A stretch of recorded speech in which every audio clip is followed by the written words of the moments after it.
For some cruise ships, it's already been a year since they welcomed passengers. That story and more next on the Cruise News Week in Review.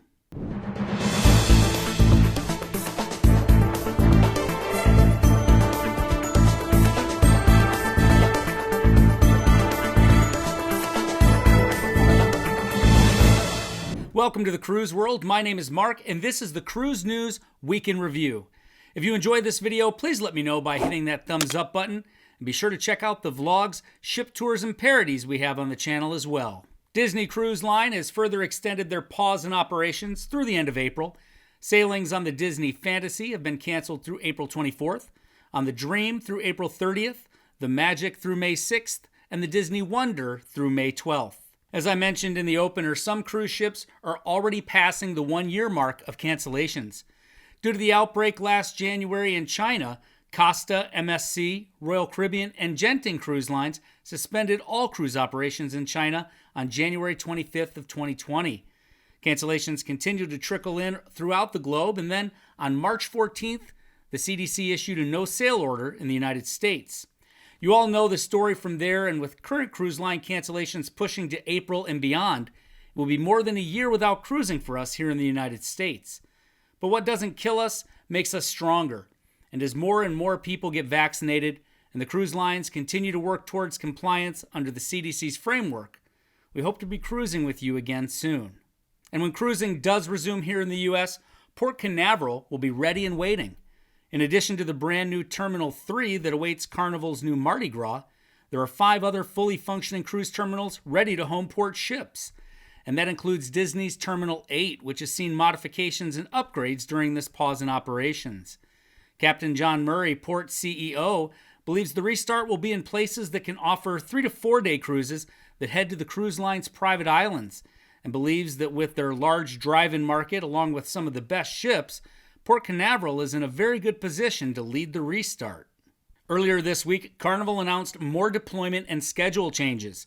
The company is refining its phased approach to return to operations in 2021, and as a result, more cruises have been canceled. Dry dock plans were previously announced for the Carnival Magic, Paradise, and Valor, and now we know that those ships will be out of service through at least November. The Carnival Miracle seasonal service from San Diego has also been canceled, along with all Miracle sailings that were available on the company's website through April of 2023, except for 7 voyages to Hawaii. Those have been rescheduled to depart from Long Beach. And once cruising resumes, the Miracle will be operating out of Long Beach, assuming 3 and 4 night itineraries for the Carnival Radiance, whose dry dock transformation has been pushed back to September.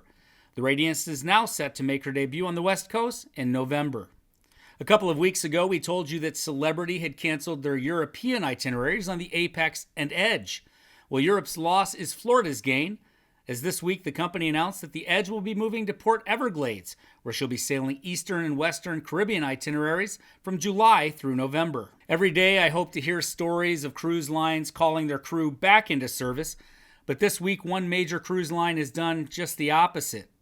Norwegian Cruise Line Holdings has made the difficult decision to repatriate all crew members that recently joined and are not a part of the fleet's skeleton crew. It was just a couple of months ago that Norwegian boarded thousands of crew members in anticipation for a return to cruising, but now with the latest extension to their pause in operations, those crew members are being sent home. According to the Cruise Center website, the Norwegian Joy and Encore have been appointed to conduct the repatriations, and they also said that the decision did not come easy for Norwegian, and the cruise line has promised that they will prioritize these crew members for new assignments as much as possible.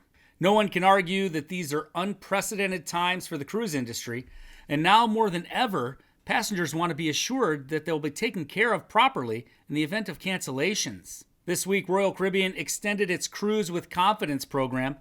Now, Cruise with Confidence gives passengers who book before April 30th of this year on any sailing departing by April 30th of 2022 the peace of mind knowing that they can cancel their voyage up to 48 hours prior to departure and receive 100% future cruise credit with RCL.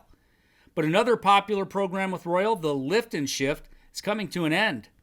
Lift and Shift allows guests to move their booking to the following year at the original rate and promotion on qualified sailings on or before April 30th of 2022. Now, this program ends tomorrow, so if you're interested in it, It's time to make that call. And Royal Caribbean has also extended their future cruise credit deadlines. Guests impacted by cancellations after March 13th of 2020 now have until April 30th of 2022 to redeem their future cruise credit for sailings departing by September 30th of 2022. Last week, we talked about Oceania's 2023 World Cruise, and this week, Princess announced one of their own. On January 19th of 23, the Island Princess will depart Fort Lauderdale for a 111-day voyage that includes stops in French Polynesia, New Zealand, Australia, Thailand, and Israel, just to name a few. Passengers will also visit UNESCO World Heritage sites like Petra, Mount Etna, and the ancient Greek city of Ephesus in Turkey. The cruise will also overnight in Dubai and Venice and call on Githyon, Greece, which is known as the port for ancient Sparta. Ticket sales open up on February 10th, and if you book before August 31st of this year, you'll receive a handful of bonus perks as well. One of these days, I'm going to pull the trigger and book one of these sailings. I'll just bring you the news from our balcony. That sounds good. It was a crazy week on Wall Street, and a big drop on Friday left all three of the cruise stocks way down from last week's closing. Royal Caribbean Group took the biggest hit, dropping nearly 10% for the week. Carnival Cruise Line and PLC lost 7.66%. And Norwegian Cruise Line Holdings is down 7.88% from last week's closing bell. I just want to take a minute to thank you for being part of this growing Cruise World community. And I ask you to hit the thumbs up, as it really helps let YouTube know that we're doing a good job. And be sure to let us know how you feel about the current state of cruising and travel down in the comments. Or send us a message on the Cruise World over on our Facebook page. Remember, we are 1 week closer to cruising. Stay safe, everyone. We'll see you next week.